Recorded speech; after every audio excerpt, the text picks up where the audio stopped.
Aujourd'hui, je voudrais changer quelque chose dans votre vie en changeant votre attitude envers la prière. Vous savez, ce n'est pas n'importe qui peut parler à la reine. C'est souvent ceux qui font partie de la royauté, les dirigeants, les premiers ministres, les présidents. N'importe qui ne peut lui parler. Vous pourriez faire beaucoup d'efforts sur des années, même tout au long de votre vie, sans pouvoir avoir un accès à eux. De même, si vous avez un chanteur ou un acteur préféré, vous pourrez les voir de loin, mais vous ne pourrez pas avoir un accès à eux en dehors de la scène ou du film. Le monde est complexe. Ces personnes ont un agenda très rempli, très peu de temps libre. Ces personnes doivent être très prudentes. Mais je voudrais vous dire une chose. Le Dieu de l'univers, qui a créé toutes choses, vous donne un accès direct à lui quand vous le voulez, où vous le voulez. Il vous honore. Au-delà de l'honneur, il vous a privilégié. Au-delà de tout privilège. À tout moment, vous pouvez venir avec audace devant le trône de la grâce. Ce n'est pas un trône de jugement, ce n'est pas un trône de colère, ce n'est pas un trône qui va vous rabaisser, c'est le trône de la grâce de Dieu, le trône de la faveur de Dieu. Et vous pouvez avoir une audience avec le Dieu de l'univers quand vous le désirez. C'est ça la prière. La prière est importante. C'est aussi au travers de la prière que nous pouvons utiliser l'autorité qui nous a été donnée et changer le cours des événements sur cette planète. Si vous n'utilisez pas votre autorité, si vous ne priez pas dans la foi, la Bible dit que tout ce qui n'est pas de la foi est péché. Imaginez que vous avez une babysitter qui s'occupe de vos enfants et que quelqu'un vienne au parc et lui dit « Donne-moi ces enfants ». En rentrant à la maison, elle vous dit « Je suis désolée, je ne voulais pas offusquer cette personne, je voulais agir avec l'humilité ». La personne a pris les enfants. Je vois d'ici votre réaction. Vous lui diriez sûrement « Je vous ai donné l'autorité sur mes enfants, je vous ai confié cette responsabilité pour mes enfants. Vous auriez dû m'appeler ou appeler la police ». Je pense que c'est la façon dont Dieu nous regarde, vous et moi. L'Église de Jésus-Christ a oublié que Dieu nous a donné son autorité, car nous sommes son corps. Jésus nous a confié son autorité, mais nous n'agissons pas ainsi. Il faut prier efficacement. Nous devons étudier la parole. Nous devons connaître nos droits, nos privilèges, notre héritage. Nous devons nous élever et avoir la domination. Cette planète doit nous être soumise. Jetons un coup d'œil à quelque chose que très peu de chrétiens semblent intégrer dans leur vie de prière.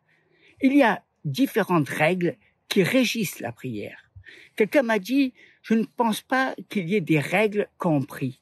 On peut parler à Dieu quand on veut, quand on veut. Alors oui, bien sûr, vous pouvez le faire, car prier, c'est communiquer avec lui. Mais il y a différentes sortes de prières. La prière pour découvrir sa volonté, la prière de la foi, la prière pour lui déposer nos soucis, la prière d'adoration et de louange, la prière d'unité, la prière d'accord, de supplication, la prière d'intercession. Les gens disent, je ne crois pas qu'il y ait des règles différentes. Eh bien, laissez-moi vous dire quelque chose. La Bible nous donne des règles différentes sur la façon dont nous devons protéger notre corps. Et il en est de même pour notre esprit, parce que Dieu aime les règles. Dieu nous montre comment contrôler notre corps pour le garder en bonne santé. De même, il nous donne des directives pour garder notre esprit en bonne santé. Il y a des directives pour garder un mariage sain, une famille saine, une entreprise saine. La Bible est remplie de principes et il y a des principes à la prière, qu'on le veuille ou non. Et si vous ne les apprenez pas, si vous ne les rendez pas importants pour vous, vous ne prierez pas efficacement. Ainsi, vous pouvez prier avec autorité. C'est votre responsabilité de prier. Si vous voulez embaucher une babysitter pour ce que vous avez de plus précieux, vos enfants, il faut que cette personne intègre bien que ce soit sa responsabilité de les protéger, de les garder en sécurité. Il faut comprendre que garder un enfant d'1 an n'est pas pareil que garder un enfant de 11 ans. C'est pareil pour la prière.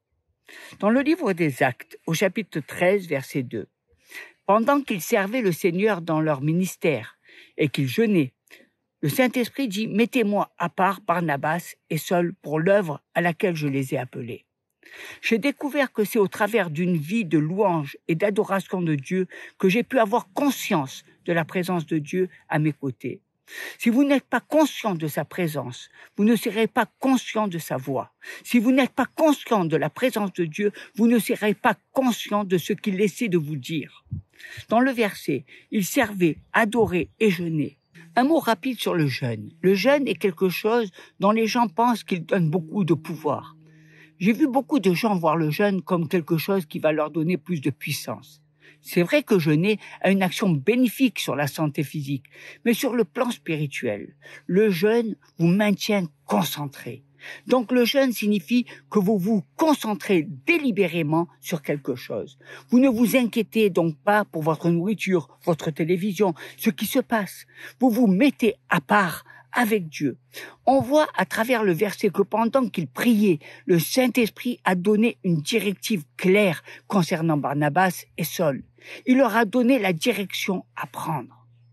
Mes amis, je vous invite à regarder le Seigneur et à ouvrir votre cœur, à chercher la face de Dieu, à avoir les directives de Dieu. Il est le berger, il est celui qui nous dirige.